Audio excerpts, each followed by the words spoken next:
Hi, so today I'm going to take you on a tour of the Brisbane International Cruise Terminal, show you how to get there, what happens when you get there for your cruise, and how you get on the ship. So keep watching to find out.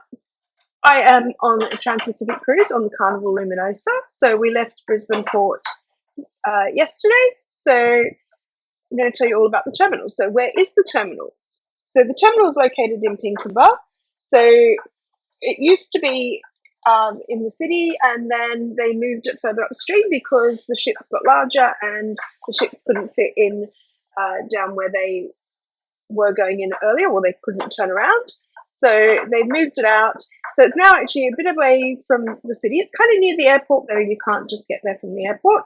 So it is quite hard to get to. There is no public transport available, really. You have to get a taxi or an Uber or drive yourself. If you drive, there are 3 car parks. They are Wilson parking car parks. So car park 1 and 2, you need to pre-book, and car park 3, you can drive up, but I would recommend pre-booking because I know the last time we came up here, all the car parks were booked out. So the car parks are booked out. There are a number of outside companies that you can park with, and then they will shuttle bus you to the terminal. So that includes Andrews Airport parking, Portside parking, and East Coast parking. So they mostly have like an undercover parking as well, and they usually have a coach that goes every about 15 minutes. But I would leave extra time because I know when we used them before, we had to wait until the coach was full before they would allow us to leave to go to the port. So they first started working on the cruise terminal in 2017. The opening was postponed until the very first cruise back within Australian waters. So this was on P&O Australia's Pacific Explorer, Dora. So Dora left Sydney on the 31st of May 2022 and arrived in Brisbane on the 2nd of June. I was on this rather emotional cruise. The atmosphere as we sailed out of the harbour was the best of any ship I've ever been on. So I will put some footage of that. It was just an amazing cruise. Everyone was so excited to have cruising back because they had kept promising about it, and then it never happened. So the ship sailed just to Brisbane, and that was to open the port up here. There was a big celebration there. Ricky Lee Coulter did a little concert, and they did a port opening ceremony. I'm just going to show you how you use the port when you arrive. So as you arrive, you can see on the left here, there is the baggage drop. So you go over, drop your baggage, and then go back and join the queue to go into the terminal.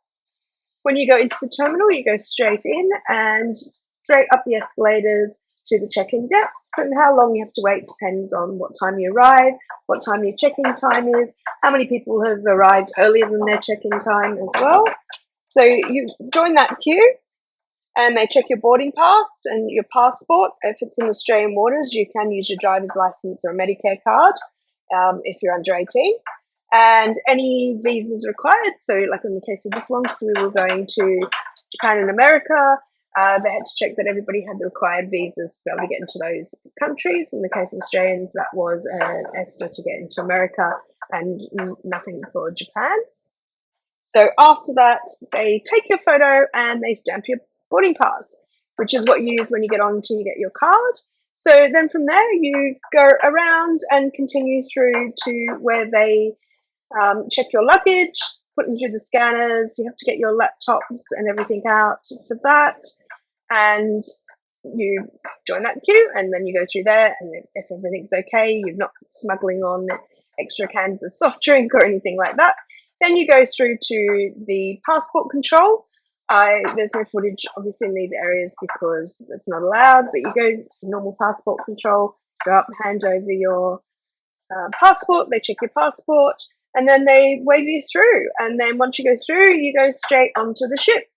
So it's quite a long walk along the walkway. So do make sure if you're going to do that, that you can walk that far, or if not, that you have contacted them and they will provide a wheelchair and take you on that way. So then once you walked along the long ramp, you walk straight onto the ship. And in the case of Carnival Luminosa, this was onto deck 3. And there were people there waiting to show you where your muster stations were. So you could go straight out, do your muster, and then you're free to go and get lunch if you are Carnival diamond or platinum, you're able to go and just drop your carry-on bags into your cabin and then leave and off you go, have lunch and everything. And the cabins usually for Carnival open about 1:30. So I hope you found this useful. And I will be documenting lots more on the ship and posting lots more videos. So if you enjoyed it, please like this video and please subscribe so you can follow along on my journey, find out what I've been eating on the ship, what I've been doing on the ship, what the shows are like, and what my ports are like. So I'm going to Japan and Alaska and then to Seattle. So yeah, please like and subscribe. It really does help my channel grow. Thanks a lot. See you soon.